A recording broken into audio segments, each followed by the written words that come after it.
చచ్చిపోయాడు, వీడు ధర్మం పట్టుకు గెలిచాడు, నాకు కోపం లేదు. నాకు దుఃఖం ఎందుకు వచ్చిందో తెలుసా? వీడు ఆ ధర్మం పట్టుకున్నవాడేనే, వీడు ఆ ధర్మంతో యుద్ధం చేసి దుర్యోధనుడిని చంపేశాడే. ఆ ధర్మం పట్టుకుని వీడు గెలిచాడని అనడానికి అవకాశం ఎలా ఉంది? ఆ దుఃఖంలోంచి కోపం వచ్చింది. ఆ కోపం వల్ల వీడు కూడా కప్పం కట్టవలసిందే, వీడు కూడా దానికి తగిన పరిహారం చెల్లించవలసిందే. అందుకు శపించాలనుకున్నాను. ఆమెది శోకములోంచి ఆలోచన తప్ప శోకము వలన వచ్చిన కోపము, కోపము వలన వచ్చిన ఇంద్రియ నిగ్రహము లేని స్థితి, కట్టుబాటు తప్పి మాట్లాడుతున్నది కాదు. ఎలా నిరూపణం చేస్తోందో చూడండి. ఏమలా సంపచ్చ అత్తెర కుల్లంబు నొంపకున్నే, అప్పుడు నా మనసు బాధపడదా? శోకం రాదా? నేను అసూయాగ్రస్తనని ఎలా అన్నారు వ్యాసభగవానుడా మీరు? నాకు అసూయ లేదు. కానీ భీముడు చేసింది తప్ప కాదా? తొడల మీద ఎలా కొట్టాడు దుర్యోధనుణ్ణి. అందుకు దుఃఖం వచ్చి శపిస్తున్నానన్నా, అందుకు శపించబోయాను. నేను అసూయాగ్రస్తను అనకండి, ఆ గుణం నాకు లేదు. సాధారణంగా మనందరం కూడా గాంధారి విషయంలో చటుక్కున చెప్పే తీర్పు ఏమిటంటే గాంధారికి అసూయ ఉందంటాం. వ్యాసుడి ముందు నిరూపించుకుంది నాకు అసూయ లేదని. శోకము చేత చేశాను ఆ పని, అది కూడా ధర్మం తప్పిందని శోకం తప్ప దుర్యోధనుడు చచ్చిపోయాడని శోకం కాదు. దుర్యోధనుడు చచ్చిపోయాడు, దుర్యోధనుడు, కర్ణుడు, శకుని ఎవరు చచ్చిపోయినా అధర్మం వల్ల చచ్చిపోయారు, నాకు అందులో అనుమానం లేదు. నా కొడుక్కి ఆశీర్వచనం చేశా, ధర్మం ఉన్న చోట నెగ్గుతుంది రా అబ్బాయి అని. కానీ మరి భీముడు ఎందుకు ధర్మం తప్పాడు? ఇది నా బాధ. వెంటనే ఇప్పుడు జవాబు ఎవరు చెప్పాలి? భీముడు చెప్పాలి.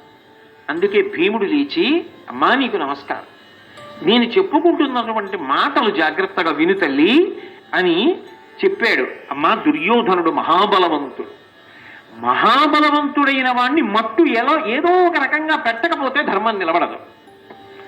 అది ఏ రకంగా అన్నది విడిచిపెట్టు, ధర్మం నిలబడాలంటే పడిపోవాలి, తప్పదు అధర్మం. అధర్మం అంతా దుర్యోధనుడిని ఆశ్రయించి ఉంది, అందుకు కొట్టి చంపానమ్మా తొడల మీద. మొదటి కారణం ధర్మం నిలబెట్టడానికే, అధర్మాన్ని పడగొట్టాను. అక్కడ కొంచెం వైక్లభ్యం వచ్చినా అది విశాల హృదయమని నువ్వు అర్థం చేసుకోవాలి. ఆయన ఎంత జాగ్రత్తగా మాట్లాడాడో చూడండి. అసలు ఆ మాట్లాడడంలో ఈ నేర్పు ఏమిటో ఆశ్చర్యంగా ఉంటుంది. భారతాదులు చదివితే మాట పదునెక్కుతుంది, అందులో కౌశలం ఏర్పడుతుంది. అందుకని అమ్మ దుర్యోధనుడి తొడలు అందుకు విరగ్గొట్టానమ్మా. పైగా నీకు తెలుసు కదా, ఒకానొకప్పుడు ఈ దుర్యోధనుడు చేయరాని దారుణమైన పని చేశాడు కదమ్మా. అబల ఏకవస్త్ర ద్రౌపదీదేవిని సభకిచ్చి వలువలుచ్చి తన తొడ మీద కొట్టి చూపించి వచ్చి కూర్చోమన్నాడే. ఆ రోజు సభలో లేచి నిలబడి నీ తొడలు విరగ్గొడ దాపరికంగా చంపానమ్మా. చేసిన ప్రతిజ్ఞ నిలబెట్టుకోవడం క్షాత్రధర్మం కాదా? మరి క్షాత్రధర్మం అయినప్పుడు ధర్మమే నేను నిర్వర్తించాను. అసలు ఇప్పుడేమిటమ్మా? పౌరుషం ఉన్నవాణ్ణి, బలం కలిగిన వాణ్ణి, ధర్మాన్ని నమ్మిన వాణ్ణి కాబట్టి ఆ రోజే విరగొట్టేయాలి తొడలు. ధర్మానికి కట్టుబడి ఎన్ని అగచాట్లు పడ్డామమ్మా 13 ఏళ్ళు. అది ఆలోచించమే. అది ఆలోచించకుండా దుర్యోధనుడి తొడల మీద కొట్టానని చటుక్కుని శపించబోయానంటావేమమ్మా దుఃఖం కలిగిందని. ఎక్కడ ధర్మం తప్పానమ్మా? ధర్మం నేనా తప్పింది? నేను తప్పినవాడనైతే అజ్ఞాతవాసములు చేసిన తరువాత దుర్యోధనుడికి కృష్ణుడి పనుపున రాయబారం పంపినప్పుడు నేను కూడా 5 ఊళ్ళు ఇచ్చినా చాలని కబురు చేసిన వాళ్ళల్లో ఉన్నాను. అంటే నీ కొడుకు మాట విని ఉంటే అతని తొడల మీద కొట్టి పడగొడతానన్న ప్రతిజ్ఞ వదులుకోవడానికి కూడా సిద్ధపడ్డవాడిని. వినని మూర్ఖత్వం చేత, అధర్మం చేత మాకు 5 ఊళ్ళు ఇవ్వకూడదని పట్టుపట్టి మమ్మల్ని పాడు చెయ్యాలనుకుని మరణించిన వాడి గురించి ధర్మం తప్పానని ఎందుకమ్మా అంటావు? ఎక్కడుందమ్మా నా తప్పు? ఇంతటి గాంధారి వింది. ఓ సమంజసం. వైరిని చంపుదురుగాక వ్రచ్చి నిత్తు రెత్తుకొని క్రోలు క్రూరాత్ములెచటనైన ఎన్నడేనియు కలిగిరే ఈవు తక్క అది వృకోదర వృక విధమసురభంగి. లోకంలో శత్రుత్వం పెట్టుకుని ఎదర శత్రువు దొరికినప్పుడు క్రూరంగా చంపిన వాళ్ళు చాలామంది ఉన్నారు. కానీ నీ సోదరుడు కదా దుశ్శాసనుడు, అలా చంపచ్చా? అది ధర్మమా? అంత ఆక్రోశం ఉండొచ్చా? వాడు నా కొడుకు, లోకంలో ఎవరూ చంపని రీతిలో చంపితే అది నువ్వు గొప్పనుకుంటూ ఉంటే అది ధర్మము కన్నా దూరంగా జరిగి చంపడం కాబట్టి నేను దుఃఖాన్ని పొందితే తప్ప. మళ్ళీ ఇంకొక ప్రశ్న తీసుకొచ్చి మళ్ళీ భీష్ముడి చేతులు జోడించి, అమ్మా నేను చెప్పిన మాట జాగ్రత్తగా విను. ఆనాడు ద్రౌపదీదేవి యొక్క వస్త్రాపహరణం చెయ్యడానికి ఈ దుర్మార్గుడైనటువంటి దుశ్శాసనుడు ఆమెని జుట్టు పట్టి ఈడ్చి తీసుకొచ్చాడే, రాజసూయాగం చేసి అవబృధ స్నానం చేసినటువంటి తల్లి అన్న విషయం కూడా చూడలేదే. వదిన గారు తల్లితో సమానం కదా, పాండవ పత్ని కదా. అటువంటి ఇల్లాలిని, అటువంటి ధర్మమూర్తిని, యజ్ఞము నుంచి ఆవిర్భవించిన యాజ్ఞసేనిని జుట్టు పట్టి ఈడ్చి తీసుకొచ్చి ఏకవస్త్రని అంతమంది చూస్తుండగా సభలో ఆనాడు భగవదనుగ్రహం చేత అక్షయంగా వస్త్రాలు కలిగాయి తప్ప ఎంత బాధ పొందామమ్మా భర్తలమయ్యుండి. ఆనాడే నేను ప్రతిజ్ఞ చేశాను దుశ్శాసనుణ్ణి అలా చంపుతానని. కానీ అమ్మా, ప్రతిజ్ఞా పాలనమునందు కూడా యథార్థమునకు దుశ్శాసనుణ్ణి నేను అలా చంపలేదు. ఎందుకో తెలుసా?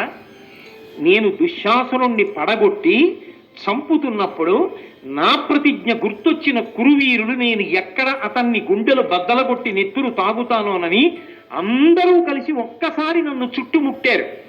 వాళ్ళందరూ భయపడేటట్టుగా చేయడానికి వక్షస్థలాన్ని భేదించి నెత్తురు తీసి నోటి దగ్గర పెట్టుకున్నట్లు నటించాను తప్ప నెత్తురు తాగలేదమ్మా. మనిషినా, మృగాన్నా, రాక్షసున్నా అమ్మా? అందున సోదరుడి యొక్క నెత్తురు తాగుతానా అమ్మా? ఎలా నమ్మావమ్మా ఈ మాటలు? నేను అటువంటి తప్పు చేసిన వాడను కాదమ్మా, ప్రతిజ్ఞ నెరవేర్చుకున్నానంతే. నన్ను నేను రక్షించుకోవడానికి ఆ క్రౌర్యాన్ని నటించి ఆవిష్కరించానంతే. నేను క్రుద్ధమూర్తినై చేసిన తప్పు కాదమ్మా అది. నీవు చెప్పినట్లు నేను అలా చేసిన వాడను కాను. తల్లి, నన్ను మన్నించు. నా కొడుకన్నవాడు మిగలలేదు. అక్కడ బాధని ఆవిడ ఆపుకోలేక ఒకటి మీద ఒకటి నేను మిమ్మల్ని శపించవచ్చనడానికి కారణాలు చూపించే ప్రయత్నం చేస్తోంది. అందుకునంది, అందులకు నూతకోలగానకట ఒకరినైన నిలుపక నూర్వుర అదయ వృత్తి మృంగితివి, అందెవ్వడేనియు నీకు ఎగ్గులాచరింపని వాడు లేడయ్యనయ్యా. 100 చంపేశావే, ఒక్కడు నీకు తప్పు చేయనివాడు లేడా? పోని 100 తప్పులు చేశారయ్యా. అప్పుడు ఈ పెద్ద తల్లి గుర్తు రాలేదా? పెదనాన్న గుర్తు రాలేదా? అంధుడు మా పెద్దనాన్న, కళ్ళకి పట్టం కట్టుకున్నది మా పెద్దమ్మ. ఒక్క కొడుకు లేకపోతే వాళ్ళ బతుకెలా? చేయూత లేకుండా ఎలా బ్రతుకుతారు అని మేము జ్ఞాపకం రాలేదా? 100 చంపేయాలా? అలా చంపితే కానీ నీ కసి తీరదా? 100 ఎందుకు చంపావు అని మళ్ళీ ధర్మరాజు గారు గుర్తొచ్చారు. ఆయనకి కదూ శాపం ఇవ్వాలనుకుంది పెద్దవాడని. 7వ మహారాజు, ఎందుకని గెలిచి రాజయ్యాడు కదూ, అందుకని ఎత్తి పొడిచింది 7వ మహారాజు అనగానే ధర్మరాజు గారికి గబగబా ముందుకొచ్చి, అమ్మా, అంతఃపురంలో ఉండేటటువంటి అనేక మంది దాసదాసీజనం చేత నీ పాదములకు నమస్కరించాలని వచ్చేటటువంటి అనేక మంది సామంతరాజుల యొక్క భార్యల చేత నమస్కరింపబడిన కారణం చేత రాగరంజితములై అరుణరాగములతో ప్రకాశించేటటువంటి నీ పాదపద్మములకు పాండవులలో పెద్దవాడైన ధర్మరాజు శిరస్సు ఉంచి నమస్కరిస్తున్నాడమ్మా. అమ్మా, నేను ధర్మరాజుని, కానీ తల్లి, నేను నీతో ఒక యథార్థాన్ని మనవి చేస్తున్నాను. అమ్మా, నేను నీ చేత శపింపబడడానికి పరిపూర్ణమైనటువంటి యోగ్యత కలిగిన వాణ్ణి, కఠిన చిత్తుణ్ణి. నిజంగానే నీ 100 కొడుకులను చంపిన వాణ్ణి. నీ 100 కొడుకులు ఏమిటమ్మా?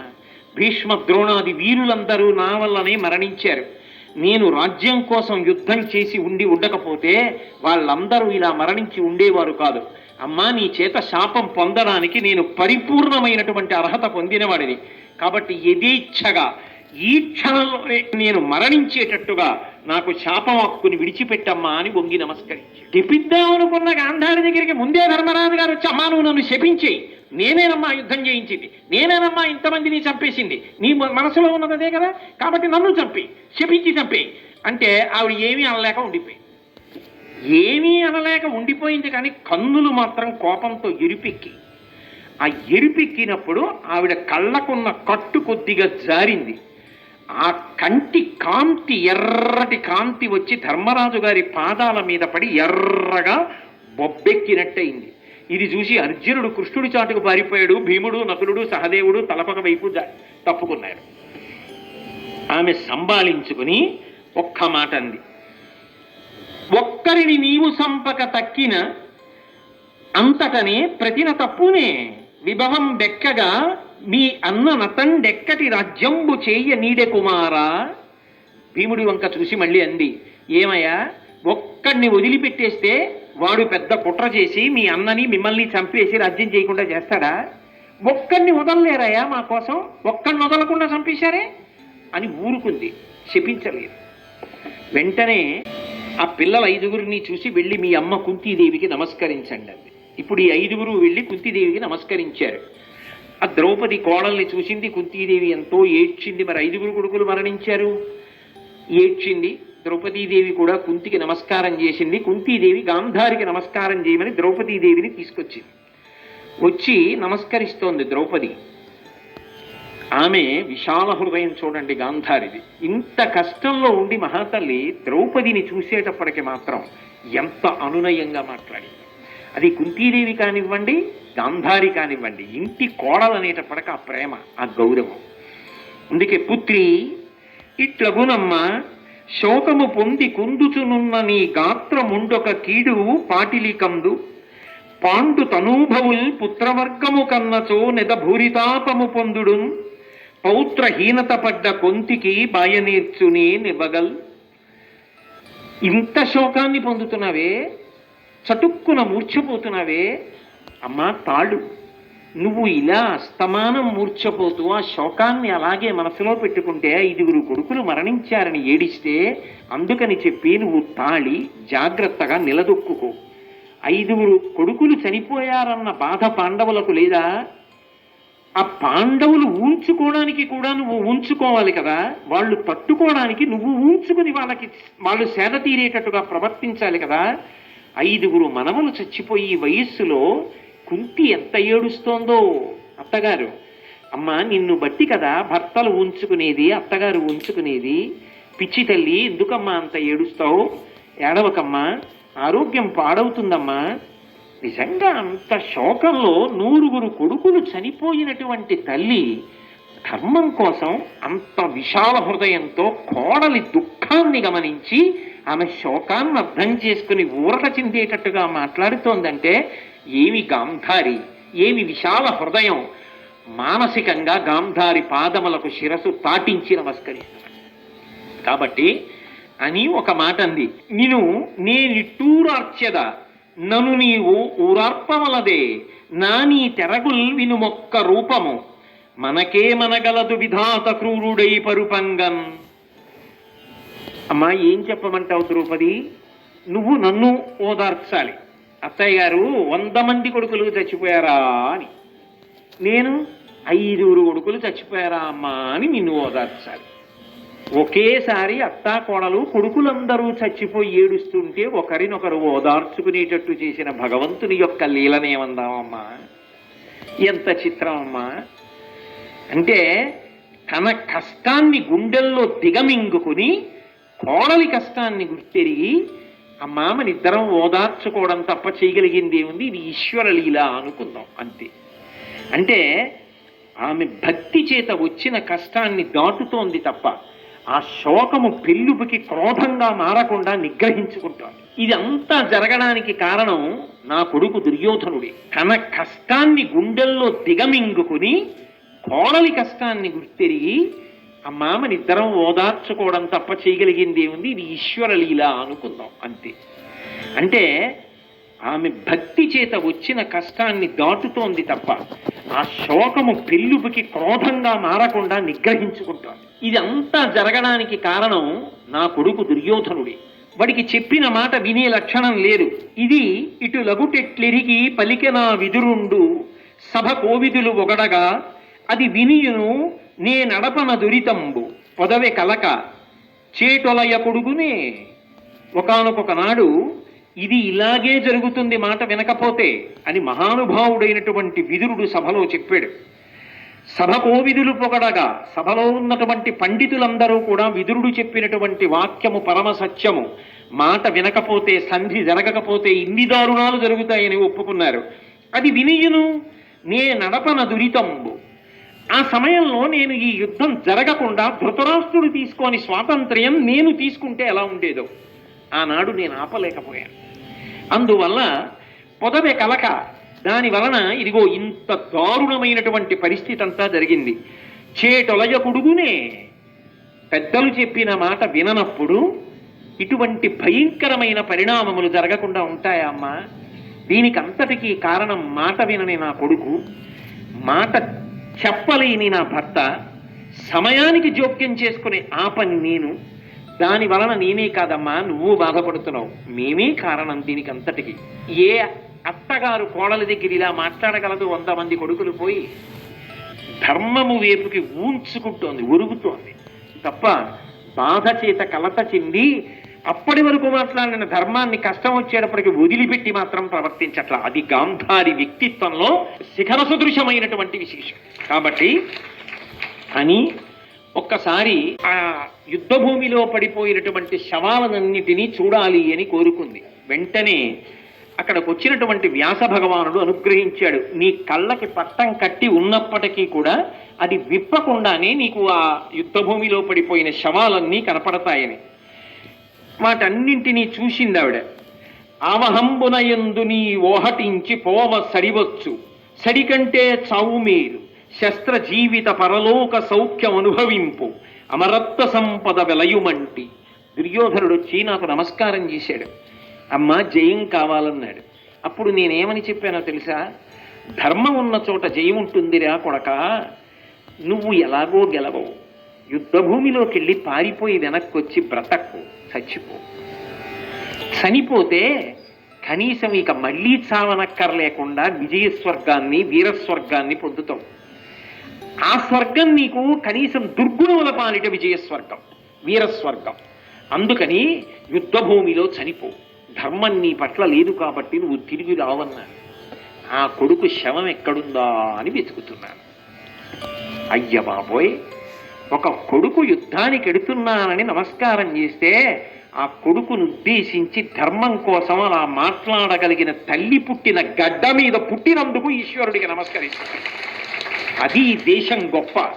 కన్న కొడుకైన ధర్మం కోసం తిరిగి రాకు, వచ్చి బ్రతుకుదాం అనుకుంటున్నావేమో, సిగ్గుచేటు. అందుకే అంది సడి కంటే చావు మేలు, తిరిగొచ్చి బ్రతకడం కన్నా సిగ్గుతో చచ్చిపోవడం మంచిది. కాబట్టి శస్త్ర జీవిత పరలోక సౌఖ్యం అనుభవింపు, శస్త్రముల చేత నిహతుడవైపోయి పరలోక సౌఖ్యాన్ని పొందు, తిరిగి రాకు, మరణించు. అమరత్వ సంపద వెలయుమంటి, అమరత్వ సంపద స్వర్గలోకాన్ని పొందరా కొడక అని ఆశీర్వచనం చేసి ఆ ధర్మపక్షపాతంతో ఎవరు చెయ్యగలరు ఆశీర్వచనం?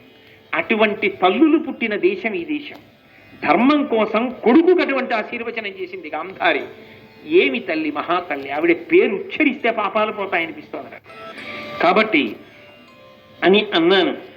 వీళ్ళందరూ పోయారని నేను బాధపట్టలేదు. అరి విమర్ది ఇతనికై వగపేటికి పుణ్యలోకమునకు పోయననుచులుండనోపెనేమి, ఉల్లంబు ధృతరాష్ట్రు దిక్కులేమి తలచి పొక్కుకున్నే. వాడు చచ్చిపోయారని నేను ఏడవట్లేదు, కొడుకులు చచ్చిపోయారని ఏడవట్లా. అధర్మం పట్టుకున్న వాళ్ళు చావకపోతే బతుకుతారా? అది కాదు నా బాధ. నా భర్త ధృతరాష్ట్ర మహారాజుకి 9 కొడుకుల్నిచ్చా, వృద్ధాప్యంలో ఆసరాగా ఒక్క కొడుకు మిగలలేదే, గుడ్డిరాజు ఎలా బ్రతుకుతాడు అని ఏడుస్తున్నానంతే. అరి విమర్ది ఇతనికై వగపేటికి పుణ్యలోకమునకు పోయననుచులుండనోపెనేమి, ఉల్లంబు ధృతరాష్ట్రు దిక్కులేమి తలచి పొక్కుకున్నే. వాడు చచ్చిపోయారని నేను ఏడవట్లేదు, కొడుకులు చచ్చిపోయారని ఏడవట్లా. అధర్మం పట్టుకున్న వాళ్ళు చావకపోతే బతుకుతారా? అది కాదు నా బాధ. నా భర్త ధృతరాష్ట్ర మహారాజుకి 9 కొడుకుల్నిచ్చా, వృద్ధాప్యంలో ఆసరాగా ఒక్క కొడుకు మిగలలేదే, గుడ్డిరాజు ఎలా బ్రతుకుతాడు అని ఏడుస్తున్నానంతే. తప్పమ్మా, కొడుకులు పోయారని నేను ఏడవట్లేదు అని కృష్ణుణ్ణి తోడు తీసుకుని యుద్ధభూమిలోకి వెళ్ళి శవాల వంక చూడడం మొదలుపెట్టి విదురుడు చెప్పాడు, తండ్రి చెప్పాడు. విన్నాడా దుర్యోధనుడు? వినలేదే. విదురుడు తండ్రియు తనకు 10,000 విధముల చెప్ప పాటింపడు, దుర్మదమున తగియడు బుద్ధులు, విధి మూడిన మర్చుడేల వినుచి తోక్కుల్. ఓ పక్క నుంచి విధి తోసుకొచ్చేస్తూ ఉంటే మంచి మాటలు ఎందుకు వినపడతాయి? అందుకే జీవితంలో అన్నిటికన్నా అలవాటు చేసుకోవలసిన లక్షణం మంచి మాట. పెద్దలు ఏదైనా చెప్తే వినాలి. ఎప్పుడూ మనం అనుకున్నదే జరగాలని కోరుకోకూడదు. పెద్దలు చెప్పినప్పుడు నిర్ణయాన్ని మార్చుకోవడం శీలంలో చాలా గొప్ప విశేషం. అలా ఎవరు మాట వినగలడో వాడు వృద్ధిలోకి వస్తాడు. దుర్యోధనాదుల మరణమునకు కారణము మాట వినకపోవడమే. తల్లి తీర్పు చెప్పింది అని ఆమె యుద్ధభూమిలో శవాలన్నిటినీ చూస్తోంది. అనేకమైన మణులతో కూడిన ఆభరణములు ధరించిన వారు, కవచములు కట్టుకున్నవారు, కంకణములు తొడుక్కున్నవారు, రత్నాభరణములను తొడుక్కున్నవారు మాంసపు పేలికలైపోయి వదులైపోయి ఆభరణములు జారి యుద్ధభూమిలో పడిపోగా తెగిపోయినటువంటి తొండములు, కాళ్ళు తెగిపోయిన గుర్రాలు ఆఖరి ప్రాణంతో ఉండి ఎగిరిగిరి పడుతుంటే తోడేలు చూసి ఎగిరి వచ్చి మీద పడి కంఠం కొరికేస్తుంటే ఆఖరి శ్వాస విడిచిపెట్టేస్తున్నటువంటి అనేక మంది వీరులు, తెగిపడిపోయినటువంటి ఆ గొడుగులు, విరిగిపడిపోయినటువంటి రథాలు, యథేచ్ఛగా యుద్ధభూమి అంతా చల్లుకుపోయినటువంటి చక్రాలు ఆ చూస్తున్నప్పుడు ఆశ్చర్యపోయింది. దుశ్శాసనుడి శవాన్ని చూసింది. అయ్యో, చెప్పిన మాట వినకుండా ఇంటి కోడలి బట్టలు పట్టుకు లాగాడు. చిట్ట చివరికి ఇదిగో గుడ్డెలు బద్దలై ఇంత దారుణంగా పడిపోతే గుండె కూడా కనపడకుండా నక్కలు తినేసాయి. ఇలా పడున్నాడు అభిమన్యుడు. మరణించిన తరువాత కూడా నిద్రపోయినట్టుగా ఉంది కాంతి. ఇప్పటికీ మరణించాడంటే నమ్మరు. అలా ఉన్నాడే ఈ పిల్లవాడు అని అనుకుంది. ఆ కర్ణుడి శవం అంతా నాని చివికిపోయింది. నిత్తుట్లో చివికిపోయి ఉబ్బి బద్దలైపోయి చూడ్డానికి పరమ భయంకరంగా ఉంటే ఆయన భార్యల గుంపులు కర్ణుడి చుట్టూ తిరిగి ఏడుస్తున్నారు. ఆ కర్ణుడి తల్లి వృషసేనుడు అని పేరు పెట్టుకుంది. ఏడుస్తోంది రాధ. వాళ్ళందరినీ చూశావా దుర్యోధనుడి యొక్క ఆక్రోశానికి ఎంతమంది బలైపోయారో, ఒక్కడి మూర్ఖత్వం ఎంత దారుణానికి వెళ్ళిపోతుందో ఇది పరాకాష్ఠ. కృష్ణ చూస్తున్నావా అంది. అని ముందుకెళ్ళిన తర్వాత సైంధవుడి శవం కనపడింది. స్వయంగా తనకి అల్లుడు కూతురు దుస్సల, ఆమెకి ఆ సైంధవుడి యొక్క మొండెం దొరికింది కానీ శిరస్సు దొరకలేదు. ఎక్కడైనా తల దొరుకుతుందేమోనని చీర ఎత్తి పట్టుకుని ఏడుస్తూ ఆ దుస్సల శవాల మధ్యలో సైంధవుడి తల కోసం తిరుగుతూ చివికి నక్కలు పీకగా మిగిలిపోయిన తలలను తిప్పి భర్త తల కోసం చూసుకుంటోంది. ఇంటి ఆడబడుచు, ఇక పైన శుభకార్యములకు పనికిరాదు. పసుపు కుంకాలతో మిగలాలని ఒకనాడు చేయరాని పని చేసిన సైంధవుణ్ణి విడిచిపెట్టిన పాండవులు అభిమన్యుణ్ణి పద్మవ్యూహంలో ఇరుక్కునేటట్టు చేసి అడ్డుపడ్డాడన్న క్రోధంతో అర్జునుడు ప్రయోగించిన బాణానికి కంఠం తెగిపోగా నా అల్లుడి శిరస్సు ఎక్కడ పడిందో పిచ్చి తల్లి నా కూతురు వెతుక్కుంటోంది. కృష్ణ చూశావా ఈ దారుణం? దీనికంతటికీ కారణం నా కొడుకు యొక్క మూర్ఖత్వం. మనిషి మూర్ఖత్వమును పొందకుండుగాక, ఇటువంటి యుద్ధములు జరగకుండుగాక ఆక్రోశించింది గాంధారి. ద్రోణాచార్యుల వారి శవం పడిపోయింది. మహానుభావుడు ఇలా కనపడేటప్పటికీ గురువుగారు వస్తున్నారని ఏ పాదముల దగ్గర ధర్మరాజుతో కలిపి అందరూ వంగి ఆయన పాదములకు నమస్కరించేవారో, ఏ పాదములను ధ్యానం చేసి నమస్కారం చేసేవారో అటువంటి పాదములు లేవు. ఇంతమంది చేత నమస్కారములు అందుకున్న పాదములు కలిగినటువంటి ద్రోణుల వారి పాదములు లేవు కృష్ణ. కాళ్ళు మాత్రం ఉన్నాయి. ఏమి దారుణం! భీష్ముడు అరివీర భయంకరుడు, మహానుభావుడు, స్వచ్ఛంద మరణం అన్నవాడు, ఇంటి పెద్ద, ఈ వంశం బాగుపడాలని పరిశ్రమించాడు. ఆఖరికి సంతానాన్ని పొందడం కూడా మానేశాడు. అటువంటి వాడు ఈ కురురాజ్యం పిల్లలు వృద్ధిలోకి రావాలని కోరుకుంటే కళ్ళ ముందు పిల్లలు దెబ్బలాడుకుని తాత ఎలా చనిపోతావని అడిగితే మనవడికి తాను ఎలా చచ్చిపోతాడో చెప్పుకుని యుద్ధభూమిలో పడిపోయి అదిగో అంపశయ్య మీద ప్రాణం వదిలిపెట్టాడే, ఎంత దారుణం కృష్ణ. శ్రీ ఉమామహేశ్వర పరబ్రహ్మార్పణమస్తు.